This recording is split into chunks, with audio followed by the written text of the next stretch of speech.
Leo Varadkar was left visibly irritated after a crunch meeting with Jeremy Corbyn when he failed to answer crucial questions over Brexit, a new book has claimed. During a meeting in Dublin in the lead-up to the UK election, Mr. Varadkar posed 3 questions to the former Labour leader, which he was unable to answer. One member of the delegation is said to have described it as a highly embarrassing moment. It also pushed the Irish Taoiseach towards a compromise with Boris Johnson on the Irish border.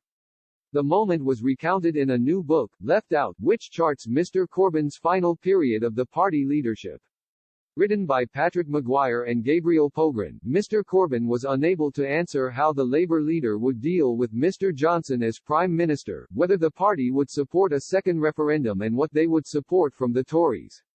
According to the book, Mr. Corbyn was also uncertain over the UK's future relationship with the EU and could only comment on the protection of the Irish community in his North London constituency. An extract of the book quoted the individual as saying, Corbyn instead filled the vacuum by stressing his desire to protect the rights of the Irish community in Archway, at the northernmost edge of his constituency. One observer described Varadkar as visibly irritated by the Labour delegation's lack of the hard answers he sought.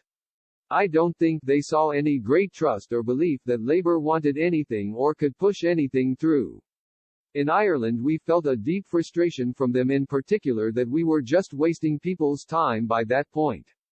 Mr. Varadkar's office has not commented on the claims. Eventually, Mr. Corbyn decided on a strategy where his party would call a second referendum following the 2019 election. While calling the election, the party would adopt a neutral stance.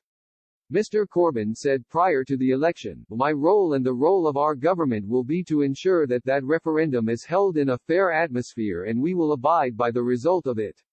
And I will adopt, as Prime Minister, if I am at the time, a neutral stance so that I can credibly carry out the results of that to bring communities and country together rather than continuing an endless debate about the EU and Brexit.